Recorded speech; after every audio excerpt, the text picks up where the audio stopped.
All right, family. We live once again with the general. You already know what it is.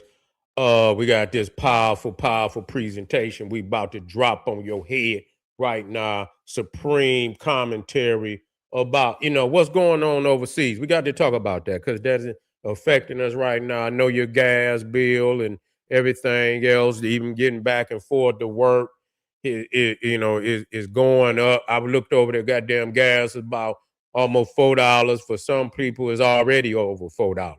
I'm quite sure you get into California and over that area, man, it probably $5 a gallon. And so it affects us even when you don't think it affects you. It affects you because there's a lot of stuff that, the trucks and, just moving in products from one state to the other. It costs, the diesel as it went up. So even to move products from one area to the next, the price is going to go up on everything. And so, now this is a very powerful concept that we talking about today. This is a quote that comes from Napoleon, one of the great pillagers, one of the great pillagers of all time. Napoleon. Some say he's the greatest European military general of all time. Napoleon. You see? And so he says never interrupt your enemy when he's making a mistake. You see? Never interrupt your enemy when he's making a mistake.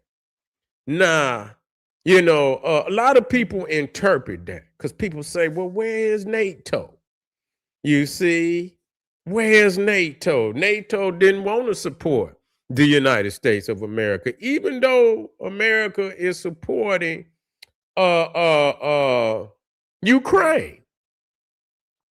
And Ukraine is not even and so they say because you have to be attacked. If you're not attacked and and there's no threat of you being attacked and you go attack somebody, that's not the same. This is what NATO is saying. And so they saying that the United States started the war and they were not under threat of being attacked. But is this strategy of never interrupting your enemy, and it doesn't appear that the United States is the enemy of NATO unless they want a piece of what the United States possess. A lot of times, they be eyeing your spot. And so they'll let you make the mistake so they can come in after you. You know what I'm saying? And they can go in there and negotiate with Iran, negotiate with the Arab states, and take the United States place if they can. If they can. And I don't know if the Europeans even possess the mechanism. And there are a lot of people saying China, you see, and they had a news report, a book, not a book, a magazine. I believe it was it Newsweek? It wasn't Newsweek. It was another magazine, and it had Xi Jinping right behind Trump, right? Right behind Trump. And Trump's face was looking into and Xi Jinping was in the back, and it had the quote, never interrupt your enemy when he's making a mistake. Nah, you have to understand this strategy can go both ways. It can go both ways. You can assume I'm making a mistake. Now that's the thing. See, I mean, you have to understand strategy. Even in playing chess, sometimes we put a piece out there to see if you're going to take it. You know what I'm saying? Because we're going in a whole nother direction. We'll put a piece out there for you to take it. You know what I'm saying? I used to, no little kitty, this is things that, my uncle used to show me when I was young. It ain't going to work on nobody who really know how to play serious chess, but for an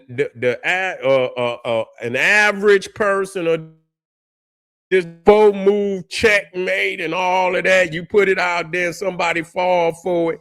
You know what I'm saying? You could get them in 4 moves. You put the piece out there and knowing they're going to take the piece, and you go on down there and put the king in checkmate. 4 moves and you got it. You see, and so sometimes, you know, it appears that you making the mistake. See, so it could go both ways. Now, if you know, the thing is, when people think you making the mistake, the NATO think the United States is making a mistake. The Chinese out there, they think they going you know, because it appears that Iran is going to seize total control over the Strait of Hormuz. That mean, wow, that mean, damn, China going to have a field day. You know what I'm saying? China and India, Iran is going to have a field day. They're going to just take over.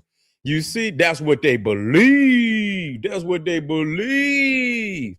You see, but that could be flipped, because the thing is, when you go all the way by yourself, you get all the spoils of war. You see, when nobody don't want to ride with you, see, when they start, then when they see what's really going to happen, they're going to want to jump on board. You see, they're going to want to jump on board, but it's going to be too late by then. You see, it's going to be too late by then to jump on board. You see? And so, you know, and this is what you hear, you know, because a lot of people is parroting what they hear all for the news, NBC, ABC, CBS, CNN, and MSNBC, and all of this. They parroting, you know, because a lot of people just know this. They want to see Donald Trump fail. I'm not a supporter. I'm just telling you that they want to see him fail. So whatever he do, they're going to attack it. They're going to say, look at this dumb motherfucker. You know what I'm saying? That's what they're going to say off top, any which way he go. Because, you know, I just noticed it. And like, you know, and just showing you that that's how they do us as black people. Anything we do, they're going to only broadcast what we do wrong, because they want us to look like we wrong. So when they get ready to do something to us, look at these niggas. You know, they always, you know, and even though you got, you know, family out here that's doing magnificent things, they never support that. They never put no damn you know, that'll be on 60 Minutes on Sunday when it don't even matter. You know, they're not gonna leave when you turn on the news. Murder, 5 murders over here, 4 murders. They're gonna leave with murder, mayhem, and death and destruction. So, you know, I noticed that when I was watching the news, they was upset that Donald Trump had made the threat against Iran. I don't give a damn. One way or another, I don't give a damn. You know what I'm saying? Iran been saying death to America for the last 40 years. What does that mean? You see? They attack soft targets all the time. You worried? I ain't worried about that. That's all they attack is soft targets. What is the average civilian? They don't go and attack the military. They don't go and attack the damn police station. They go right down there to where people's is eating at the restaurants and shit, and go down there and blow up. You see? So what the hell I give a damn about what they doing over there and this, that, and the third. And so you just sit back and you watch and you strategize, because one day it could be you. And you see, if they'll do it to them, they'll do it to you if the situation calls for it to be you. And that's why we address this. And a lot of people, they so sad they can't see, you know, you got to always, you can't move so quickly, and you can't, you know, hesitate when you clear on something. You got to go on and make your move, because you could hesitate yourself into serious situations. But I noticed they, you know, when they was on his head about making the threat, and then when he didn't pull the trigger, they called him a taco. They said, with Trump always chickens out. So So I said, well, goddamn, what did y'all want him to do? Y'all actually, did y'all want him to bomb the nuclear facilities? Did y'all want it? And so their whole agenda, some of them, just like they got some for Trump. All they do is talk about Trump as if he's the Christ or something. You know what I'm saying? And he's like Adolf Hitler of the day. There's certain strategies, and people think because you see a strategy that you agree with he didn't invent the strategy. That's what's wrong with y'all. He didn't invent the strategy. When you see somebody practicing a strategy and you see and say, you know what, we should be doing that. We should be doing that. You don't necessarily agree with the policy, it's the strategy, putting tariffs on motherfuckers. I'm about that. Black people should be putting tariffs on anybody coming into their community, getting almost 100% of their economy out of their community. When you look how many cities, in black, predominantly black cities, and how many foreigners own the majority of the economy of that black community, they need to be putting tariffs on their ass, getting some of that money. Matter of fact, you should own all the businesses in your community. You don't see Orientals allowing black people to control 90% of their goddamn economy. You do not see Arabs allowing black people to own 90% of their economy. You see no other race. So when he applied tariffs on people, that's a good policy. That's a good strategy. You understand what I'm saying? For a people like us that we putting a tax on your ass, coming up in here, getting our money. And literally we need to move them out of here. When he was saying that if you don't open up businesses in the United States, employing Americans, that's a good policy. It is. That don't mean you agree with every fucking thing that he doing. He tried to erase what black people's now that we obviously see he's trying to erase us. He's trying to erase our history. So for anybody that I got on his ass, and I got a lot of videos where I get on his ass about shit where you can see it's white supremacy. So we're not saying he's doing it for us. Just because I say it's a good policy don't mean it's a policy that how he's applying the policy is good for us. If we apply the policy for our own strategy, for our own policies, it would be good for us also if we did that. Okay, so the thing is deportation, and I do believe that's a good policy. I do, because we need to deport a whole lot of people up out of our communities. They should be deported up out of our community. And if he's starting to deport illegals, if you're illegal, your ass need to go. Yeah, and that's gonna start our communities, clearing out some of the illegals out of our own community. I'm all right with that. But trying to erase our history, he tried, I heard they had taken down the Tuskegee Airmen out of the Pentagon. They want to take Black history out of, out of the schools, out of public institutions, the Smithsonian, all of that. Now, that ain't what I'm about. I'm not about that. You trying to erase the shit that you did to our people. You want to present this pristine white man and white woman that, so gracious and have done so much and for the world, which is a lie. So that part and understanding, we are totally against. We're not, supporting no white supremacy. That's not what we're doing.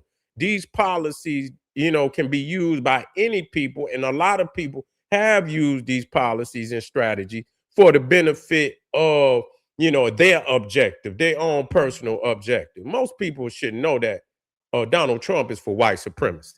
That's just what it is. He's trying to implement white supremacy on this planet. That's true indeed. And he has no place for black people other than at the lowest ranks of the army. That's what they fired tried to fire this head of the army just the other day because he continued to hire black people, black generals, and even women, generals, and they couldn't accept that. Now, I'm not personally for women being in the army per se myself, not because the army is for men, okay? The men. I don't believe women should be on no damn battlefield. You see what I'm saying? That's just what it is. Okay, men were built to fight and do all of that. That's what it's about. But today, with all of this, all you know,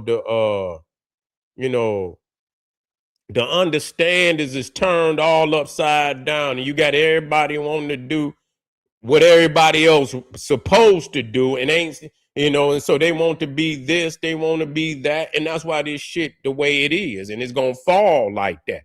But when everybody play the position that the cosmos has assigned to them, everything will fall back into place, you see. But we understand that as black people. They'll never understand that, and that's why you see many of their civilizations don't last but like 300-400 years.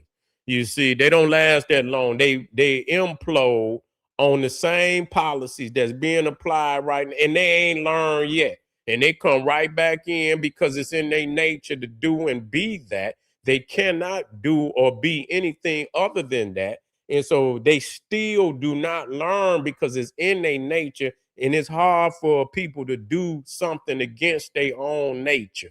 So that's how they know they curse, because they continue to do the very things that cause them to fail all the time.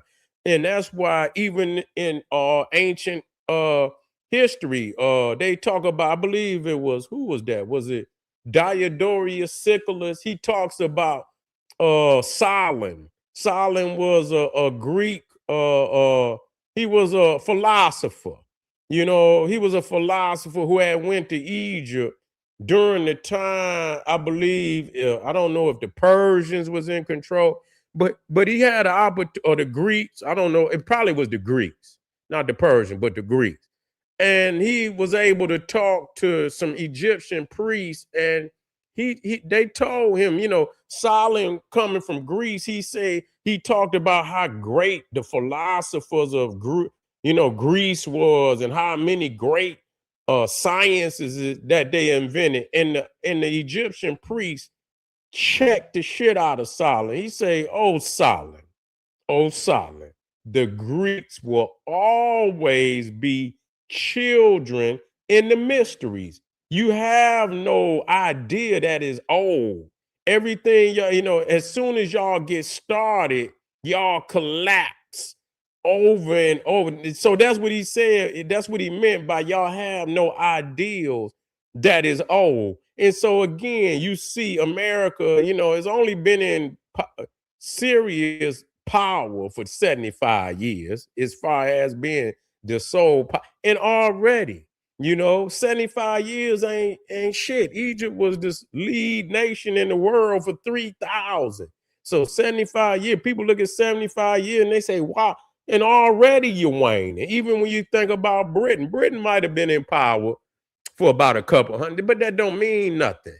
You know what I'm saying? 200 ain't nothing. That's a blink of an eye. That's a blink of an eye.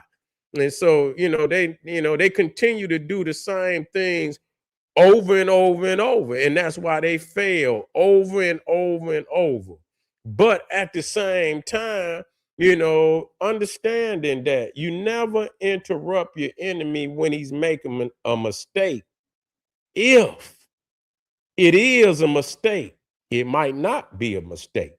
And so they're rolling the dice, NATO, China, India, all the adversaries, they hoping the United States fail over here in the Persian Gulf. They hope the United States, because a lot of people gonna move in, and like vultures, they're gonna take bits and pieces of power. You know, there's going to be a vacuum where a lot of people can come in and assume a greater power than they had before the United States made that mistake. Going over that, if it is a mistake. Now, if they come out the trick bag, and they do some things that I'm forewarning you that they might do, they're going to have more power. You know, and people talking about they wane, and they're going to roll the dice, and they're going to have more power than they had before they went into the Persian Gulf. Because they're going to end up having Venezuela. They're going to have the Persian Gulf. And if they comfortably take over the Persian Gulf, the only place they're going to have to worry about is China. The United States cannot afford to lose in the Persian Gulf. They just can't. To take a L and you ain't even fought China yet, that's disgraceful. That might be the dagger in your chest. That might be the dagger in your chest. If they take this L and they get pushed out of the Persian Gulf, if you can't fight India, how you gonna fight China? You know what I'm saying? How you gonna fight China? And that's gonna be another question. If your strategy is that naive that the Iranians can trick you into a defeat, and they come out more powerful than when they went in. They didn't have control over Hormuz before the United States started this. Now, if they end up with the control of the Strait of Hormuz, they have been catapulted into a major world power. They control the Strait of Hormuz, the Persian Gulf. How can the United States fight China? You see what I'm saying? Which is way more powerful than Iran. You see? So the United States cannot afford to take a loss in the goddamn Persian Gulf. They can't. So if they do, they might as well wrap it up. You might as well wrap it up. People not going, your soldiers not going to have confidence in going into no war with no damn China or no Russia. They not going to have confidence. So you're going to have to build some type of confidence in the military that, you know, they got leaders, and you find all the generals and all of that, man. Never interrupt your enemy when he's making a mistake. Never interrupt your enemy when he's making a mistake. If he's making a mistake, you got to know he's making a mistake now. Because if he's not making a mistake and he's using deception to deceive you that he's making a mistake and he's leading you into the trap, he's going to end up with more power than he ever had before the confrontation. Y'all better wake up out there, family. All right, family, that's it for tonight. I appreciate y'all. Let me see. I might take a comment or two. See what they're doing out there. Yeah. All right, family. I appreciate y'all. Make sure y'all hit that like button. Support the general. Get in the chat. Click a link. Support the general. Subscribe if you have not subscribed. Hit the like button. Make a comment, family. Tell me how you feel. I'll see y'all tomorrow. Boom. Black Power.